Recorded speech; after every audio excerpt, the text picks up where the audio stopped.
प्रिय बच्चों, मैं हर्ष कौर, आपकी हिंदी की अध्यापिका, आज आपको भाषा और व्याकरण के बारे में कुछ जानकारी देना चाहती हूँ।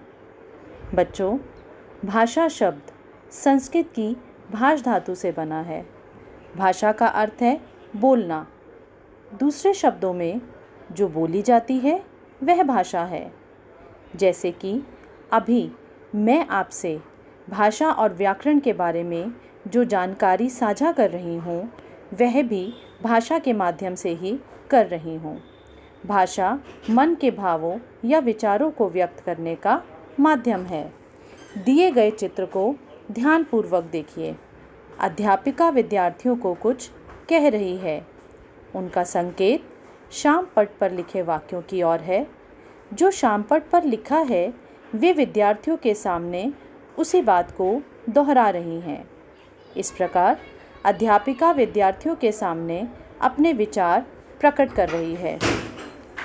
बच्चों, यदि हम भाषा की परिभाषा को जानना चाहें तो भाषा की परिभाषा होगी, भाषा वह साधन है जिसके द्वारा हम अपने भाव या विचार लिखकर या बोलकर दूसरों के सामने प्रकट करते हैं तथा दूसरों के भाव या विचार स्वयं समझते हैं। इस प्रकार भाषा का संबंध ध्वनियों से है। भाषा की ध्वनियों और उनसे बने शब्दों को उस भाषा को जानने वाले लोग सरलता से समझ लेते हैं। शब्दों से ही वाक्य बनाकर विचार प्रकट किए जाते हैं। अपनी बातचीत में लोग अलग अलग भाषाओं का प्रयोग करते हैं। हमारे देश में भी बहुत सी भाषाएं बोली जाती हैं, जैसे हिंदी, अंग्रेज़ी, पंजाबी, मराठी, तमिल, तेलुगु, कन्नड़, उड़िया, गुजराती, बांग्ला, मलयालम आदि भारत की प्रमुख भाषाएं हैं। चीनी, अंग्रेज़ी, फ्रेंच, जर्मन, जापानी, अरबी, फ़ारसी, उर्दू आदि विश्व की प्रमुख भाषाएं हैं। भाषा का प्रयोग दो रूपों में किया जाता है। भाषा के मुख्य दो रूप हैं। मौखिक भाषा, मौखिक यानी मुख से बोली जाने वाली। मुख से जो कुछ बोला तथा कानों से सुना जाता है वह भाषा का मौखिक रूप होता है। बातचीत, वाद विवाद, भाषण, कोई घटना या कहानी सुनाने में भाषा के इसी रूप का प्रयोग किया जाता है। दूसरा, लिखित भाषा। अपने भावों या विचारों को लिखकर प्रकट करना भाषा का लिखित रूप कहलाता है। पत्र, लेख, पुस्तक, कहानी, समाचार पत्र आदि में भाषा के इसी रूप का प्रयोग किया जाता है। बच्चों, मैं आपको भाषा के एक और रूप से अवगत कराना चाहूँगी जिसे हम सांकेतिक भाषा कहते हैं। इस रूप को भाषा में स्थान नहीं दिया जाता, परंतु यह भी एक भाषा का ही रूप है।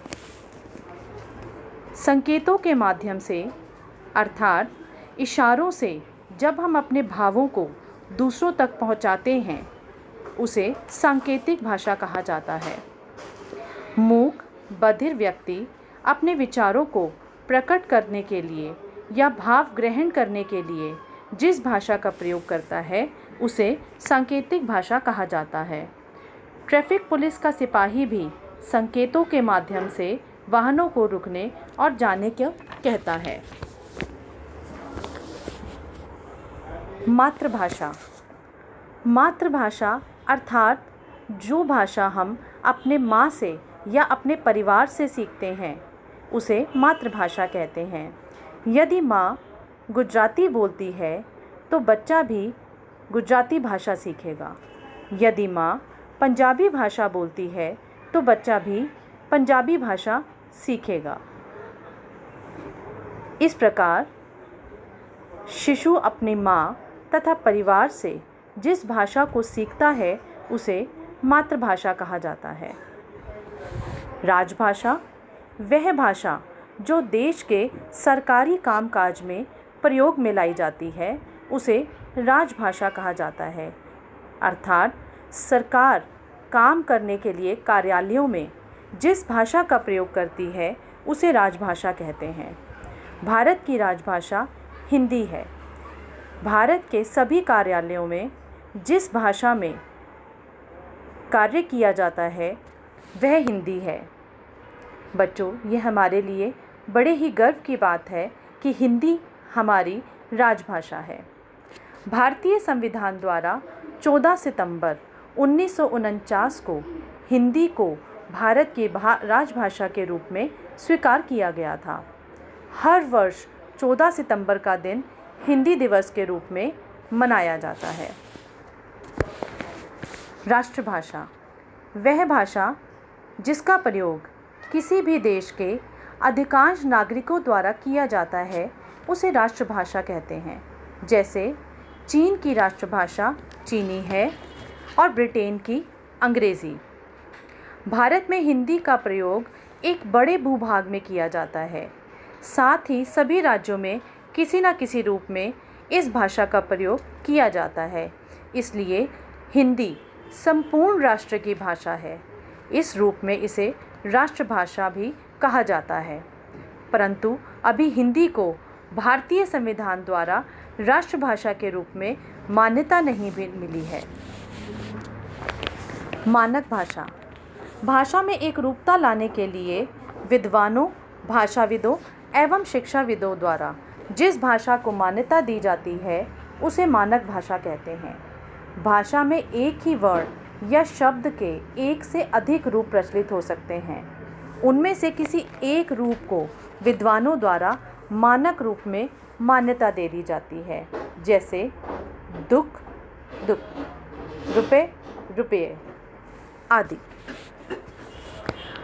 बच्चों, आप जानते होंगे भारतीय संविधान में 22 भाषाओं को मान्यता दी गई है और वह 22 भाषाएं हैं हिंदी, गुजराती, मराठी, संस्कृत, नेपाली, मैथिली, पंजाबी, बंगाली, उर्दू, सिंधी, कोंकणी, असमिया, संथाली, बोडो, उड़िया, मणिपुरी, डोगरी, कश्मीरी, कन्नड़, तमिल, तेलुगु तथा मलयालम। ये 22 भाषाओं को भारतीय संविधान में मान्यता दी गई है। बोली भाषा के क्षेत्रीय रूप को बोली कहा जाता है। बोली एक क्षेत्र विशेष तक सीमित रहती है। इसका प्रयोग सरकारी कामकाज तथा साहित्य लेखन में नहीं होता है, जैसे राजस्थानी, मारवाड़ी, भोजपुरी आदि। जब कोई बोली लिखी जाने लगती है तथा उसमें साहित्य की रचना भी होने लगती है तभी उसे भाषा कहा जाता है। जैसे ब्रज भाषा, अवधी, ये भाषाएं हैं। लिपि लिपि द्वारा ही भाषा को लिखित रूप दिया जाता है। किसी भी भाषा को लिखने के ढंग को लिपि कहते हैं। अर्थात लिखने के लिए हम जिस चिन्हों का प्रयोग करते हैं उसे लिपि कहते हैं। हिंदी भाषा की लिपि देवनागरी है। संस्कृत, नेपाली, गुजराती, मराठी भाषा की लिपि भी देवनागरी ही है। देवनागरी लिपि का विकास ब्राह्मी लिपि से हुआ है। अंग्रेजी भाषा की लिपि रोमन है। अरबी तथा उर्दू की लिपि फ़ारसी है। इस लिपि में दाईं से बाईं ओर लिखा जाता है। पंजाबी भाषा की लिपि गुरमुखी है। बच्चों, अभी तक हमने भाषा का संपूर्ण ज्ञान प्राप्त किया है। अब आगे मैं आपको व्याकरण के बारे में बताना चाहूँगी। बोलने या लिखने में भाषा का शुद्ध होना बहुत आवश्यक है। केवल शब्दों को लिखने से वह भाषा नहीं कहलाती। शब्दों को व्यवस्थित रूप में लिखने से ही भाषा का ज्ञान प्राप्त होता है। यदि भाषा अशुद्ध होगी तो उसका ठीक ठीक अर्थ समझना भी कठिन होगा। आइए कुछ शब्दों को ध्यान से देखें। 2 लड़के खेल रहा है, 2 लड़के खेल रहे हैं। स्कूल की छुट्टी हो गया, स्कूल की छुट्टी हो गई। दोनों शब्दों को जब आप पढ़ेंगे, खेल रहा है और खेल रहे हैं।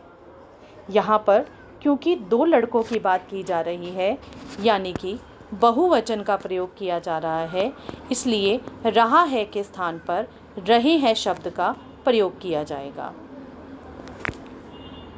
व्याकरण के नियमों द्वारा रचित वाक्य अशुद्धि से मुक्त होता है। व्याकरण के नियमों से हम किसी भाषा को शुद्ध रूप में बोलना, पढ़ना और लिखना सीखते हैं। व्याकरण ही हमें यह सिखाता है कि ध्वनि से वर्ण, वर्ण से शब्द और शब्द से वाक्य किस प्रकार बनते हैं। व्याकरण की परिभाषा को यदि हम जानें तो व्याकरण की परिभाषा है, व्याकरण वह शास्त्र है जो किसी भाषा को शुद्ध रूप में लिखना, बोलना और पढ़ना सिखाता है। व्याकरण के 3 अंग हैं, वर्ण विचार, शब्द विचार एवं वाक्य विचार। वर्ण विचार, इसके अंतर्गत वर्ण, वर्णमाला, वर्णों के भेद, उनके उच्चारण तथा प्रयोग आदि पर विचार किया जाता है। शब्द विचार, इसके अंतर्गत शब्दों की उत्पत्ति, व्युत्पत्ति तथा रचना, उनके भेद तथा प्रयोग आदि पर विचार किया जाता है। वाक्य विचार, इसके अंतर्गत शब्दों से वाक्य बनाने के नियमों तथा वाक्य के भेद, अन्वय, विश्लेषण, संश्लेषण आदि पर विचार किया जाता है। धन्यवाद।